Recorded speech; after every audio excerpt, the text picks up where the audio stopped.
Para entender el derecho transnacional, primero tenemos que tener claro a lo que se refiere este término. El término transnacional se basa en relaciones, estructuras y fenómenos que se definen en sus sujetos, causas y categorías sin relación con las identidades propias del Estado nacional y cuyo ámbito cruza las fronteras establecidas por el principio de nacionalidad o imaginadas por el nacionalismo.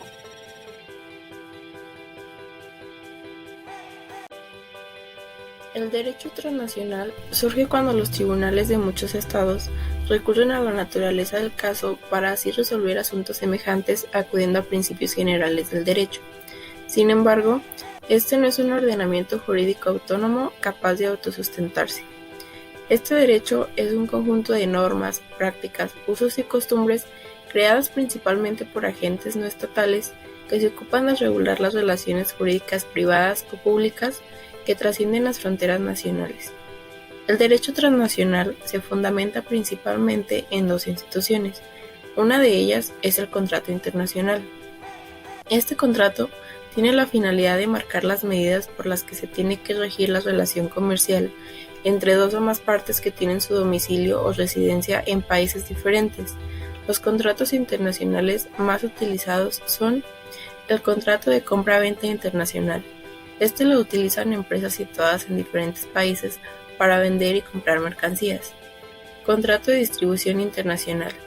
Cuando la empresa exportadora nombra a un distribuidor para que distribuya sus productos en un determinado país o zona geográfica. La agencia comercial internacional. Una parte principal encarga a otra persona física o jurídica la promoción de operaciones de comercio exterior. Y también tenemos el contrato de representación comercial internacional. Este es un contrato muy similar al contrato de agencia. ¿Qué es el arbitraje comercial internacional? Bueno, es el medio más utilizado para resolver controversias privadas en materia comercial con su amplio alcance, flexibilidad y celeridad en la resolución de disputas. Una de las más importantes ventajas es que las partes tienen la posibilidad de elegir de manera libre y consensuada el idioma en el que se va a sustanciar el arbitraje, que puede no limitarse únicamente a las lenguas nacionales de los implicados. Hay diversas demandas de empresas transnacionales estados en tribunales de arbitraje internacional contemplados en los acuerdos comerciales y de inversión. Los litigios son interpuestos porque las compañías consideran que un gobierno ha aprobado una política que vulnera alguna cláusula del acuerdo comercial o contrato e impactan en sus beneficios. Un ejemplo de esto se vio reflejado en el caso Abengoa contra México. Esta es una empresa de España que tenía planeado construir un vertedero de residuos tóxicos a solo 2 kilómetros de una reserva natural y a menos de 500 metros de una comunidad indígena. Además, esto hubiera afectado a 14 manantiales de la zona, y ante el impacto que esto tendría en la salud de las personas, México se negó y la empresa demandó por el dinero que iba a dejar de recibir. Por esto, los árbitros del caso condenaron al gobierno mexicano a pagar $45 millones por concepto de indemnización por los beneficios perdidos y $1.7 millones por los gastos legales y los costos del procedimiento arbitral. Después México acordó con la compañía pagar $41.5 millones para proteger la salud de la población ante esta transnacional. Debido a que los principios generales del derecho internacional han aportado usos y costumbres comerciales, estos se han consolidado en una lex mercatoria. Pero, ¿qué es una lex mercatoria? Bueno, esta es el conjunto de normas, usos, prácticas y costumbres que regulan las relaciones comerciales. Estas son importantes para las reglas desarrolladas por la Cámara de Comercio Internacional de París, la cual tiene por objetivo actuar a favor de los intereses empresariales, promoviendo el comercio y las inversiones, la apertura de mercados para los bienes y servicios y el libre flujo de capital, para de esta manera interpretar las cláusulas de los contratos internacionales del comercio, los cuales son los Incoterms. Ahora, ¿qué son los Incoterms? Bueno, estas son las normas generales que definen la manera de operar entre proveedores y clientes en importaciones o exportaciones de bienes. Sin embargo, desde hace algún tiempo se han querido modificar estas normas en una nueva lex mercatoria. Los Incoterms se aplican en cualquier país a pesar de la diferencia de idiomas o distancias. La parte exportadora e importadora pueden ponerse de acuerdo en una transacción y es necesario utilizarlos cuando se realiza un pedimento de importación o cuando se pretende exportar en medianos a grandes volúmenes o montos en la transacción. Para compras menores o de muestra, no es necesario el uso de los Incoterms. Ok, pero ¿de qué más se encargan los Incoterms? Bueno, estos establecen derechos y obligaciones del vendedor y comprador, de acuerdo a la cláusula de venta escogida. También se encargan de determinar quién asume los gastos y los riesgos hasta el momento de la entrega de la mercancía. Estos fijan el momento y el lugar en que se producirá la entrega de la mercancía. Y por último, estos también se encargan de reglamentar la obligación de pago del comprador. Como se mencionó antes, los Incoterms son normas aceptadas y son el reconocimiento internacional que establecen los derechos y obligaciones de comprador y vendedor en los intercambios comerciales que indican las condiciones de venta. Los Incoterms son modificados cada 10 años. Sin embargo, debido a la situación actual que se está viviendo en todo el mundo, los Incoterms no pudieron ser modificados este año. La próxima actualización se realizará hasta el año 2030. Los principales cambios del año 2010 al 2020 son: mayor énfasis en la elección de la regla Incoterm correcta, lista de costes más clara y concentrada en las obligaciones, diferentes niveles de seguro en CIF y CIP, más claridad con el transporte del comprador para el grupo D, requisitos de seguridad dentro de las obligaciones y costos de transporte, notas explicativas para los usuarios, programación para smart contracts y otras tecnologías, aclaración de quién asume los costos del VGM y cambio de DAT a DPU.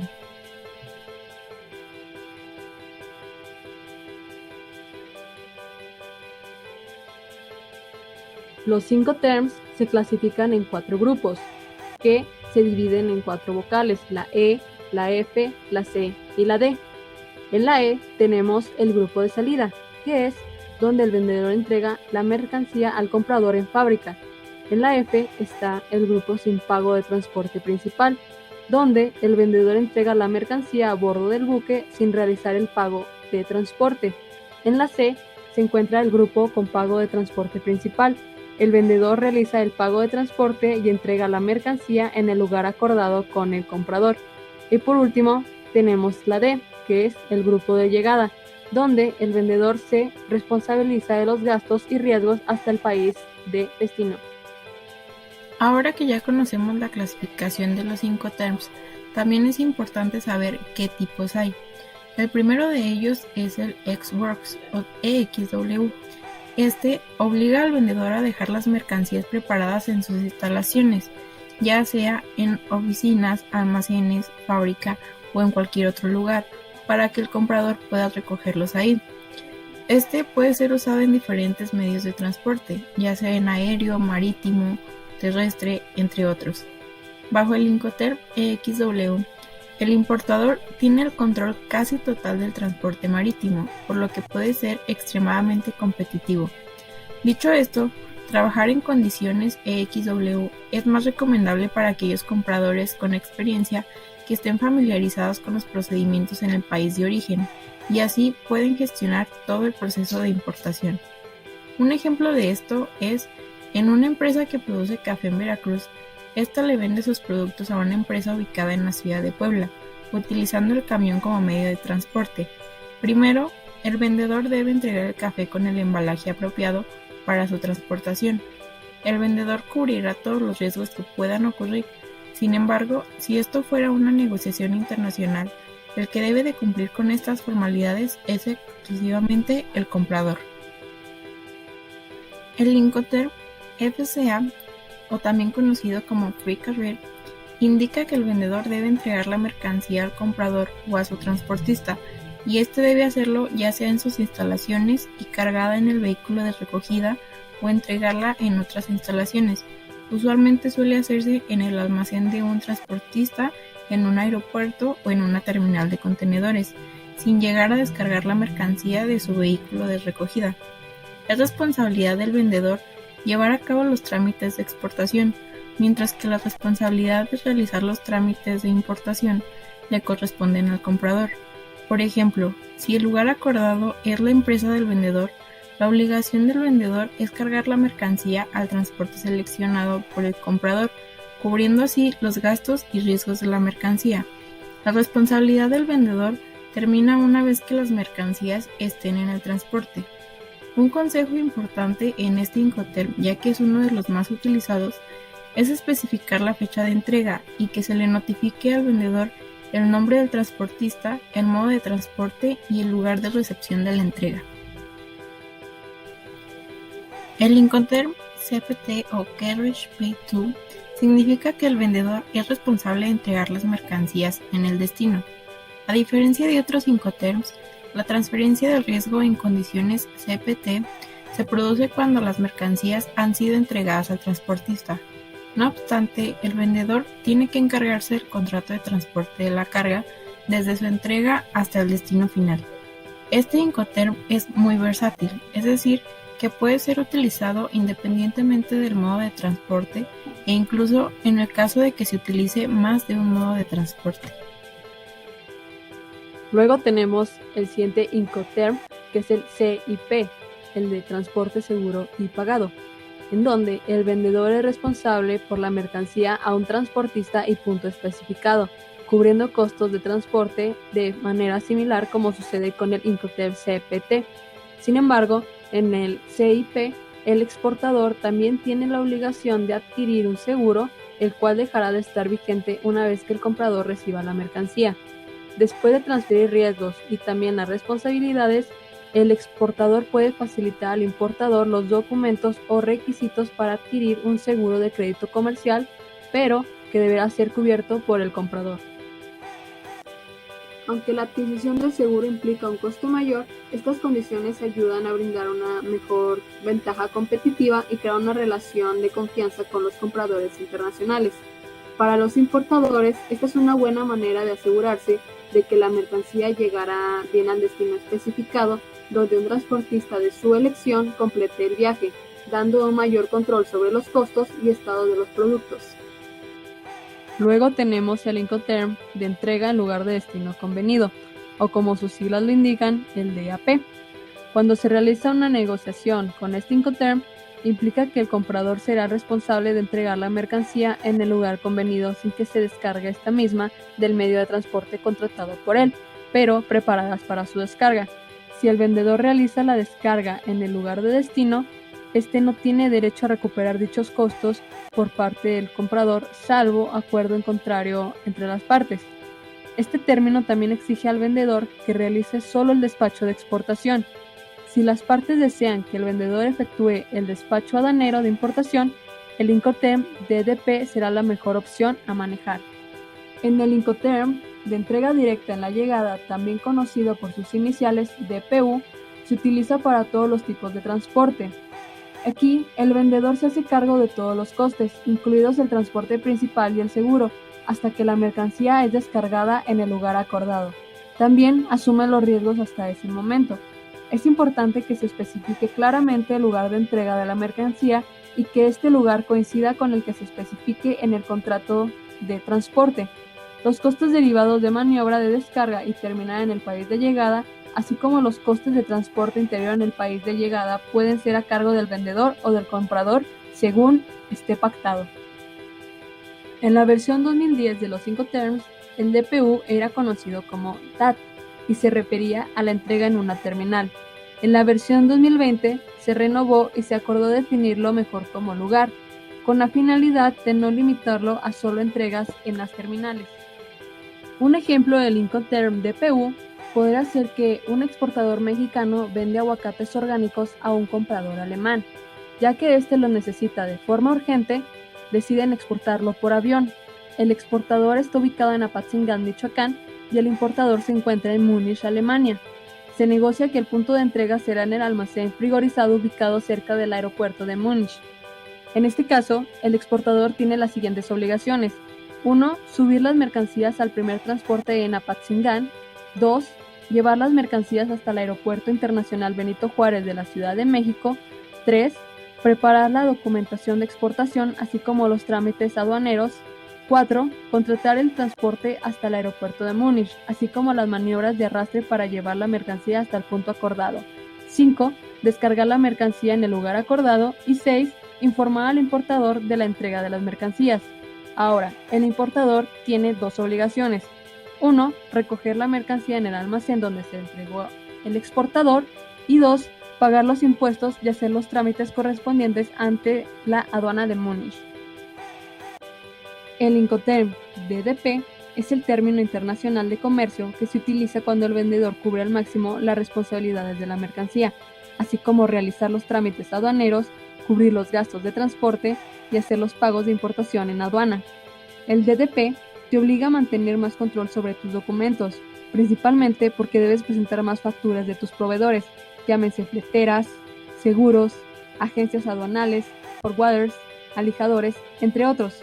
En este aspecto, utilizar expedientes electrónicos de comercio exterior permitirá comprobar tu proceso logístico en cualquier auditoría. Un ejemplo de este Incoterm podría ser que un colombiano mande artesanías a Brasil. El brasileño pide que el colombiano se encargue de todo. Entonces, el colombiano tendría que preparar las artesanías, empacarlas en Bogotá, cargarlas en un contenedor y que ese contenedor se encargara de llevarlas de Bogotá al puerto de Buenaventura. Desde ahí, se encaminarán las mercancías hacia el puerto de Santos a través de una empresa naviera o una empresa de transporte marítimo. Y finalmente, el colombiano también contratará un viaje hasta Sao Paulo, cumplirá con todas las responsabilidades de exportación e importación en ambos países, y al final, el brasileño solamente se encargará de pagar por sus mercancías. Este Incoterm permite negociar y entender qué hará el exportador tanto como el importador. Nos dice específicamente dónde se recibe, de dónde se manda, en dónde se pone y en dónde dejó como exportador el riesgo y el importador dónde toma su propio riesgo. Además, define las responsabilidades de cada uno, carga, descarga, trámites, etc. También hay Incoterms para transporte marítimo. Estos son el FAS o Free Along Ship. Bajo el Incoterm FAS, el vendedor debe dejar las mercancías junto al buque en el muelle y es responsable de todos los costes y riesgos hasta que las mercancías hayan quedado situadas en el lugar. En condiciones FAS, el vendedor es responsable de gestionar y de pagar el despacho de aduanas en origen.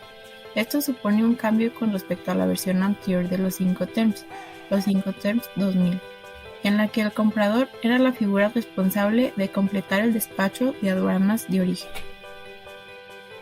Uno de los Incoterms más importantes dentro del ámbito marítimo es el FOB o Free on Board. El Incoterm es exclusivo del transporte marítimo y significa que el vendedor debe cargar las mercancías en el barco escogido por el comprador. El vendedor también es responsable de todos los costes y riesgos hasta el momento en el que las mercancías son cargadas a bordo del buque, punto en el que se tiene lugar la transferencia del riesgo. El Incoterm FOB es muy similar al Incoterm FCA, con la única diferencia de que la transferencia del riesgo tras la completa carga de las mercancías no se menciona específicamente en el Incoterm FCA. Teniendo en cuenta esto, y a diferencia del FCA, el Incoterm FOB no se recomienda para el transporte de carga en contenedores. Un ejemplo de este Incoterm es si la empresa de China vende a una empresa mexicana un contenedor completo de luces LED para una bodega industrial que están construyendo. El comprador se encuentra en la Ciudad de México y el vendedor está en China, como ya se ha mencionado. El vendedor se va a encargar de empacar el producto, cargar las luces LED en su fábrica al tráiler, llevar al contenedor a Shanghái, cargarlo al primer buque y el comprador tendrá la responsabilidad siguiente: pagar el transporte de Shanghái a México. Se encargará de trámites aduanales, así como pago de impuestos en México. Transportará las mercancías por medio del tren u otro transporte carretero y descargará las mercancías en la bodega ubicada en Ciudad de México. El Incoterm CFR o Coast Freight, por sus siglas en inglés, es un Incoterm exclusivo del transporte marítimo. Significa que el vendedor es responsable de entregar las mercancías en el puerto especificado por el comprador, así como de reservar y pagar el transporte de las mercancías hasta el puerto de destino. El Incoterm CFR es casi idéntico al Incoterm SIF, con la única diferencia de que bajo el Incoterm SIF el seguro debe ser contratado por el vendedor. Bajo el Incoterm CFR, sin embargo, la contratación del seguro es opcional. Por este motivo, el Incoterm CFR suele ser la opción preferida en aquellos casos en los que el comprador tiene la oportunidad de adquirir un seguro mejor o más económico que el vendedor. Un ejemplo de esto es si se importan mercancías de China en condiciones CFR hasta el puerto de Barcelona, significa que el vendedor asume los costes de la operación hasta que la mercancía esté embarcada en el puerto de Barcelona, el transporte interior en el país de origen hasta el punto de China, la manipulación de la carga hasta su embarque y el transporte internacional. Entonces, el comprador se encargará del seguro de la mercancía, de su manipulación en el puerto de Barcelona y del transporte interior en el país destino. Cada uno de ellos se encargará de realizar las formalidades aduaneras correspondientes. El Incoterm SIF o Cost, Insurance and Freight es exclusivo también del transporte marítimo. Bajo este Incoterm, el vendedor es responsable del coste y contratación del transporte marítimo hasta el puerto de destino especificado por el comprador.